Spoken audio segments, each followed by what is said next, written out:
Friends कैसे आप सभी। आशा कर रहा हूँ कि आप सभी लोग ठीक होंगे। फ्रेंड्स आज इस वीडियो में हम लोग देखने वाले हैं जो एनसीईआरटी की जो सीरीज़ है उसको हम लोग आज इस वीडियो में स्टार्ट करने वाले हैं। ये फर्स्ट क्लास होगा एनसीईआरटी का, ठीक है ना। और ये हिस्ट्री का क्लास होगा। हिस्ट्री क्लास जो है वो फर्स्ट है, ठीक है। इसका पीडीएफ हमारे टेलीग्राम पर मिलेगा, इसको भी ध्यान में रखिएगा। तो 6th एनसीईआरटी सीरीज़ है, ये काफ़ी इंपॉर्टेंट है। 6 से 12 तक आपको कंप्लीट कराया जाएगा। अगर आप चैनल पर पहली बार विजिट कर रहे हो तो चैनल को सब्सक्राइब कीजिएगा और बगल में जो बेल आइकन दिया गया है उसे दबाना ना भूलिएगा। तो आइए वीडियो को बिना देरी किए स्टार्ट कर देते हैं। ये हिस्ट्री होने वाला है, यानी इतिहास, हमारे अतीत 1। कक्षा 6 के लिए इतिहास ये है बुक। कक्षा 6 को हम लोग कवर करेंगे। यहाँ पर कुछ इंस्ट्रक्शन दिए गए हैं इसमें। तो यहाँ से स्टार्ट होता है आपका, देखिए सिलेबस, देखिए भारत का संविधान के बारे में दिया गया है। यहाँ से हम लोग समझेंगे फर्स्ट पार्ट। यहाँ से विषय सूची दिया गया है, यानी सिलेबस आपका क्या रहेगा। तो फर्स्ट हम लोग देखेंगे क्या, कब और कैसे।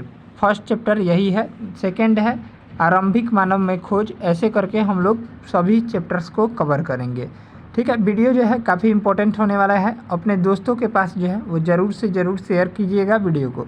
और चैनल पर अगर आप पहली बार विजिट कर रहे हो तो चैनल को प्लीज़ सब्सक्राइब कीजिएगा और बगल में जो बेल आइकन दिया गया है उसे दबाना ना भूलिएगा। तो आइए वीडियो को बिना देरी किए स्टार्ट कर लेते हैं। फर्स्ट अध्याय 1 दिया गया है, क्या, कब, कहाँ और कैसे। तो आइए हम लोग देख लेते हैं। रसीदा का सवाल। रसीदा बैठी अखबार पढ़ रही थी। अचानक उसकी निगाह एक सुर्खी पर पड़ी। 100 साल पहले वह सोचने लगी कि यह कोई कैसे जान सकता है कि इतने वर्षों पहले क्या हुआ था, ठीक है। कैसे पता लगाएं, यह जानने के लिए कल क्या हुआ था। तुम रेडियो सुन सकते हो, टेलीविज़न देख सकते हो या फिर अखबार पढ़ सकते हो। साथ ही यह जानने के लिए कि पिछले साल क्या हुआ था, तुम किसी ऐसे व्यक्ति से बात कर सकते हो जिसे उस समय की स्मृति, लेकिन बहुत पहले क्या हुआ था, यह कैसे जाना जा सकता है। तो आइए हम लोग जानते हैं।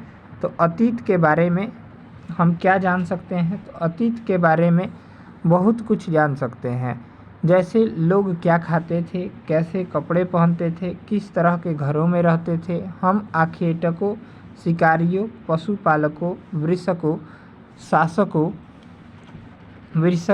शासकों, पुरोहितों, शिल्पकारों, कलाकारों, संगीतकारों या फिर वैज्ञानिकों के जीवन के बारे में जानकारियाँ हासिल कर सकते हैं। यही नहीं, हम यह भी पता कर सकते हैं कि उस समय बच्चे कौन से खेल खेलते थे, कौन सी कहानियाँ सुना करते थे, कौन से नाटक देखा करते थे या फिर कौन से गीत गाते थे, ठीक है। तो आइए आगे देख लेते हैं। फर्स्ट टॉपिक जो दिया गया है, लोग कहाँ रहते थे। ये एनसीईआरटी का सेम लाइन है, ठीक है। और ये 6 का एनसीईआरटी अभी हम लोग क्लास 1 को कवर कर रहे हैं एनसीईआरटी सीरीज में, ठीक है। अभी आज ही स्टार्ट हुआ ये क्लास। देखिए यहाँ से लोग कहाँ रहते थे। तो मानचित्र 1 पृष्ठ 2, अभी हम लोग देखेंगे मानचित्र 1 को। में नर्मदा नदी पता लगाओ। कई लाख वर्ष पहले से लोग इस नदी के तट पर रह रहे थे। यहाँ रहने वाले आरंभिक लोगों में से कुछ कुशल संग्राहक थे जो आसपास के जंगलों की विशाल संपदा से परिचित थे। अपने भोजन के लिए वे जड़ों, फलों तथा जंगल के अन्य उत्पादों का यहीं से संग्रह किया करते थे। वे जानवरों का आखेट यानी शिकार भी करते थे।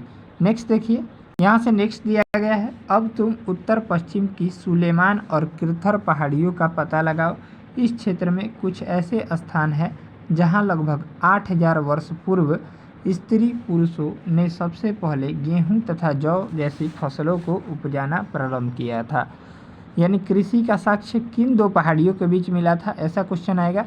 तो सुलेमान और किरथर पहाड़ियों की। और सबसे पहले जो है वो गेहूं को उपजाया गया था और सेकंड नंबर में जौ को उपजाया गया था। उन्होंने भेड़, बकरी और गाय, बैल जैसे पशुओं को पालतू बनाना शुरू किया। ये लोग गाँवों में रहते थे। उत्तर पूर्व में गारो तथा मध्य भारत में विंध्य पहाड़ियों का पता लगाओ। यहाँ पर हम लोग मैप के सहारे भी देखेंगे इसको। ये कुछ अन्य ऐसे क्षेत्र थे जहाँ कृषि का विकास हुआ, जहाँ सबसे पहले चावल उपजाया गया, वे स्थान विंध्य के उत्तर में स्थित है। नेक्स्ट देखिए, यहाँ से देखिए ये छोटा सा मैप दिया गया है, मानचित्र 1, इसी को हम लोग देख रहे थे अभी। तो नर्मदा नदी इसमें खोजना है। तो देखिए नर्मदा नदी, यहाँ से हम लोग इसको देखते हैं तो यहाँ पर सुलेमान पहाड़ियाँ हैं और किरथर पहाड़ियाँ हैं। इन्हीं दो पहाड़ियों के बीच जो है वो कौन सी, तो ये किसका साक्ष्य मिला था, तो कृषि का साक्ष्य मिला था। ठीक है, याद रखिएगा, कृषि का साक्ष्य सुलेमान और किरथर पहाड़ियों के बीच मिला था। और सबसे पहले जो है वो गेहूं को उपजाया गया था और सेकंड नंबर में है जौ को। ठीक है, याद रखिए, काफ़ी इम्पोर्टेंट है, एग्जाम में बार बार पूछा जाता है। नेक्स्ट देखिए, मानचित्र पर सिंधु तथा इसकी सहायक नदियों का पता लगाने का प्रयास करो। तो आइए हम लोग मानचित्र देखते हैं। तो मानचित्र में सिंधु नदी यहाँ पर है और ये सभी जो है इनकी सहायक नदियाँ, जैसे झेलम नदी, चिनाब नदी, रावी नदी, व्यास नदी, सतलज नदी, ये सभी जो है वो सिंधु नदी की सहायक नदियाँ हैं। ठीक है, याद रखिएगा। नेक्स्ट क्या लाइन बोल रहा है, देखिए नेक्स्ट दिया गया है, प्रयास करो। सहायक नदियाँ उन्हें कहते हैं जो एक बड़ी नदी में मिल जाती है। ठीक है, सहायक नदी किसे कहते हैं, तो जैसे छोटी नदी है, जैसे आपके गांव में कोई नदी होगी वो जाकर गंगा में मिल जाती है। ठीक है, उसी को हम लोग सहायक नदी, बड़ी नदी में मिल जाती है, उसी को सहायक नदी कहते हैं। लगभग 4700 वर्ष पूर्व इन्हीं नदियों के किनारे कुछ आरंभिक नगर फले फूले। गंगा व इसकी सहायक नदियों के किनारे तथा समुद्र तटवर्ती इलाकों में नगरों का विकास लगभग 2500 वर्ष पूर्व हुआ था। ठीक है, आगे देखिए, गंगा तथा इसकी सहायक नदी सोन का पता लगाओ। ठीक है, इसको देख लेते हैं हम लोग।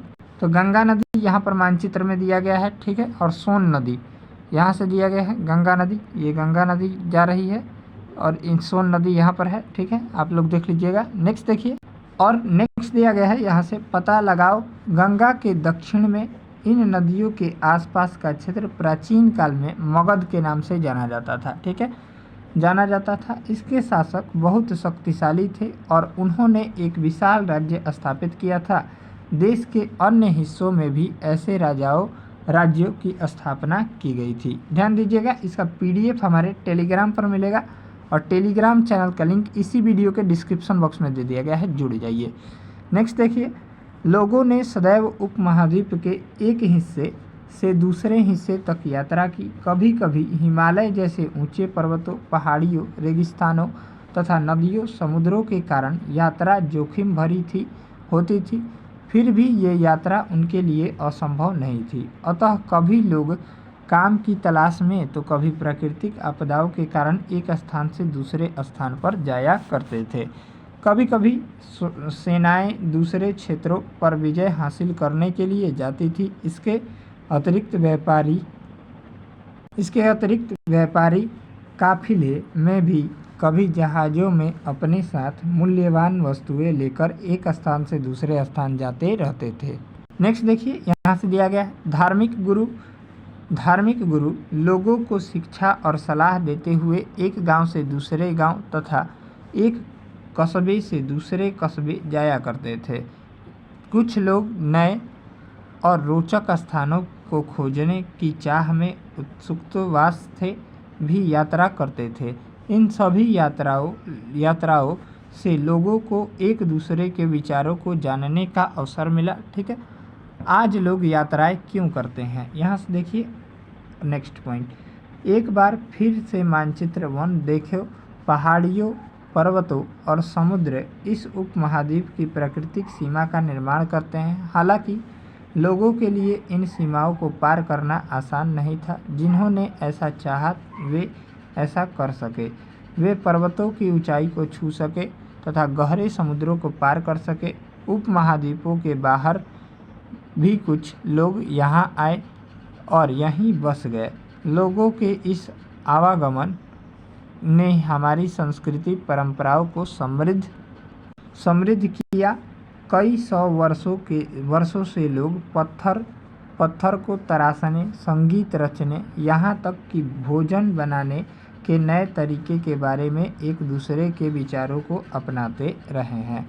नेक्स्ट देखिए, देश के नाम। अपने देश के लिए हम प्रायः इंडिया तथा भारत जैसे नामों का प्रयोग करते हैं।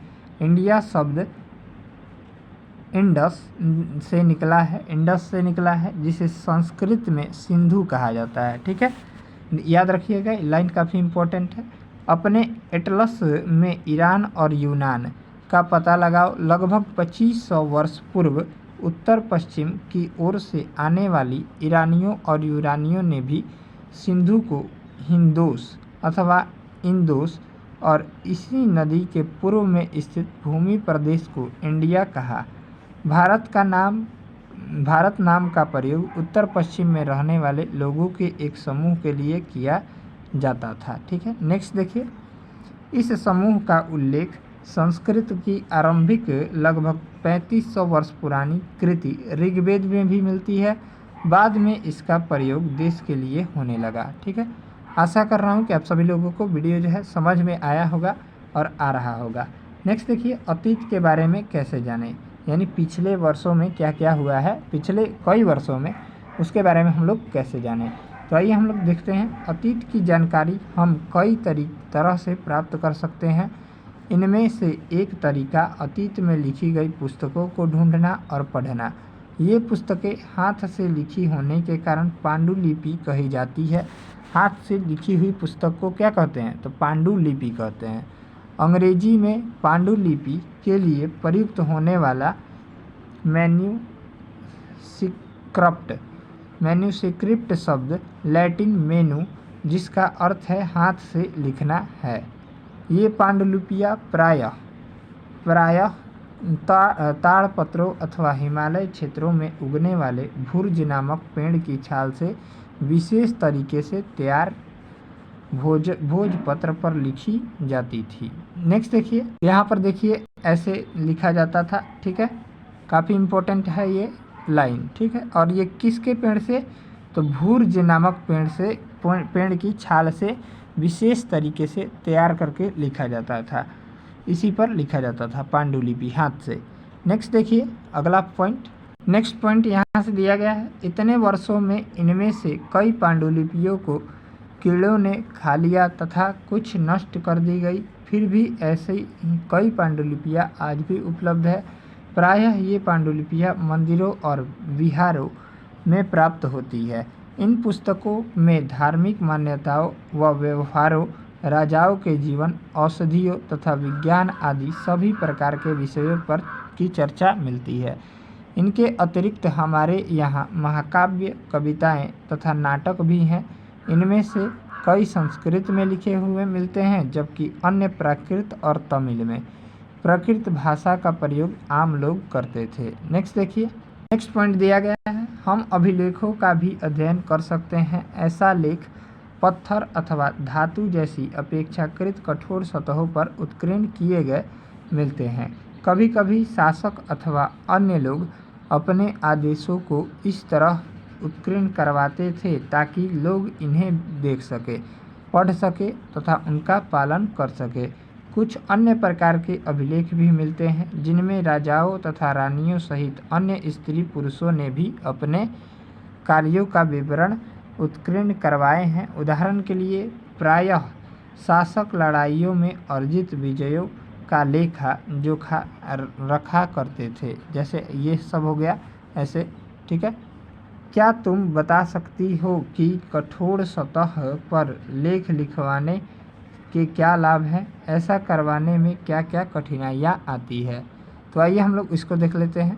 तो इसके अतिरिक्त अन्य कई वस्तुएं अतीत में बनी और प्रयोग में लाई जाती थी। ऐसी वस्तुओं का अध्ययन करने वाला व्यक्ति पुरातत्वविद कहलाता था। पुरातत्वविद पत्थर और ईंट से बनी इमारतों के अवशेषों, चित्रों, मूर्तियों का अध्ययन करते हैं। वे औजारों, हथियारों, बर्तनों, आभूषणों बाएं एक प्राचीन नगर से प्राप्त पात्र, इस तरह के पात्रों का प्रयोग 4700 वर्ष पूर्व होता था। ठीक है, ऐसे याद रखिएगा, ये काफ़ी इम्पोर्टेंट है। यहाँ पर फिगर भी दिया गया है। दाएं एक पुराना चांदी का सिक्का, इस तरह के सिक्कों का प्रयोग लगभग 2500 ईसा पूर्व होता था। तो आइए हम लोग देख लेते हैं। चांदी का सिक्का यही है। ठीक है, दाएं में। तो ये है और ये है, ठीक है ऊपर। तो आइए इसको अब अगला लाइन पढ़ लेते हैं। हमारे द्वारा प्रयोग होता था, हमारे द्वारा आज प्रयोग में आने वाला सिक्का से यह सिक्का कैसे भिन्न है। तो आइए इसके बारे में देख लेते हैं। तथा सिक्कों की प्राप्ति के लिए छानबीन तथा खुदाई भी करते हैं। इनमें से कुछ वस्तुएं पत्थर, पक्की मिट्टी तथा कुछ धातु की बनी हो सकती है। ऐसे तत्व कठोर तथा जल्दी नष्ट न होने वाले तत्व होते हैं। नेक्स्ट देखिए, पुरातत्वविद जानवरों, चिड़ियों तथा मछलियों की हड्डियां भी ढूंढते हैं। इससे उन्हें यह जानने में मदद भी मिलती है कि अतीत में लोग क्या खाते थे। वनस्पतियों के अवशेष बहुत मुश्किल से बच पाते हैं। यदि अन्न के दाने अथवा लकड़ी के टुकड़े जल जाते हैं तो वे जले हुए रूप में बचे रहते हैं। क्या पुरातत्वविदों को बहुधा कपड़ों के अवशेष मिलते होंगे। तो आइए हम लोग इसको देखते हैं। पांडुलिपियों, अभिलेखों तथा पुरातत्व से ज्ञात जानकारियों के लिए इतिहासकार प्रायः स्रोत शब्द का प्रयोग करते हैं। इतिहासकार उन्हें कहते हैं जो अतीत का अध्ययन करते हैं। स्रोत के प्राप्त होते ही अतीत के बारे में पढ़ना बहुत रोचक हो जाता है, क्योंकि इन स्रोतों की सहायता से हम धीरे धीरे अतीत का पुनर्निर्माण करते जाते हैं। अतः इतिहासकार तथा पुरातत्वविद उन जासूसों की तरह हैं जो इन सभी स्रोतों का प्रयोग सुराग के रूप में कर अतीत को जानने का प्रयास करते हैं। नेक्स्ट देखिए यहाँ से, अतीत एक या अनेक। तो आइए देख लेते हैं। क्या तुमने इस पुस्तक के शीर्षक हमारे अतीत पर ध्यान दिया है। यहाँ अतीत शब्द का प्रयोग बहुवचन के रूप में किया गया है। ऐसा इस तथ्य की ओर ध्यान दिलाने के लिए किया गया है कि अलग अलग समूह के लोगों के लिए इस अतीत के अलग अलग मायने थे। उदाहरण के लिए पशुपालकों अथवा कृषकों का जीवन राजाओं तथा रानियों के जीवन तथा व्यापारियों का जीवन शिल्पकारों के जीवन से बहुत भिन्न था। जैसा कि हम आज भी देखते हैं, उस समय भी देश के अलग अलग हिस्सों में लोग अलग अलग व्यवहारों और रीति रिवाजों का पालन करते थे। नेक्स्ट देखिए, उदाहरण के लिए आज अंडमान निकोबार द्वीप के अधिकांश लोग अपना भोजन मछलियाँ पकड़कर, शिकार करके तथा फल फूल के संग्रह द्वारा प्राप्त करते हैं। इसके विपरीत शहरों में रहने वाले लोग खाद्य आपूर्ति के लिए अन्य व्यक्तियों पर निर्भर करते हैं। इस तरह के भेद अतीत में भी विद्यमान थे। नेक्स्ट देखिए, इसके अतिरिक्त एक अन्य तरह के भेद हैं। उस समय शासक अपनी विजयों का लेखा जोखा रखते थे। यही कारण है कि हम उन शासकों तथा उनके द्वारा लड़ी जाने वाली लड़ाइयों के बारे में काफ़ी कुछ जानते हैं, जबकि शिकारी, मछुआरों, संग्राहक, कृषक अथवा पशुपालक जैसे आम आदमी प्रायः अपने कार्यों का लेखा जोखा नहीं रखते। पुरातत्व की सहायता से हमें उनके जीवन को जानने में मदद मिलती है, हालांकि अभी भी इनके बारे में बहुत कुछ जानना शेष है। नेक्स्ट देखिए, तिथियों का मतलब। अगर कोई तुमसे तिथि के विषय में पूछे तो तुम शायद उस दिन की तारीख, माह या वर्ष जैसा कि 2000 या इसी तरह का कोई और वर्ष बताओगे। वर्ष की यह गणना ईसाई धर्म प्रवर्तक ईसा मसीह, ठीक है ना, ये काफ़ी इम्पोर्टेंट है, के जन्म की तिथि से की जाती है। अतः 2000 वर्ष कहने का तात्पर्य ईसा मसीह के जन्म के 2000 वर्ष के बाद से है। ईसा मसीह के जन्म के पूर्व की सभी तिथियां ईसा से पहले के रूप में जानी जाती है।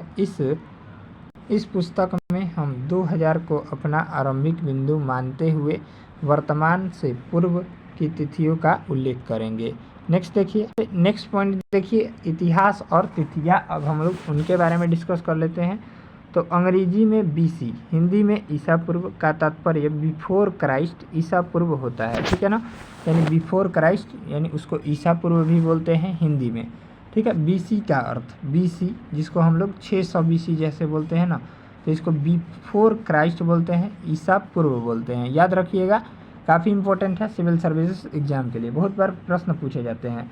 नेक्स्ट देखिए, कभी कभी तुम तिथियों से पहले एडी हिंदी में ईसवी लिखी पाती हो। यह एनो डोमिनी, ठीक है ना, एनो डोमिनी नामक 2 लैटिन शब्दों से बना है। इसका तात्पर्य ईसा मसीह के जन्म के वर्ष से है। कभी कभी एडी की जगह सीई, ठीक है ना, सीई तथा बीसी की जगह बीसीई, ठीक है, बीसीई का प्रयोग होता है। सीई अक्षरों का प्रयोग कॉमन एरा तथा बीसीई का प्रयोग बिफोर कॉमन एरा के लिए होता है। हम इन शब्दों का प्रयोग इसलिए करते हैं क्योंकि विश्व के अधिकांश देशों में अब इस कैलेंडर का प्रयोग सामान्यतः हो गया है। भारत में तिथियों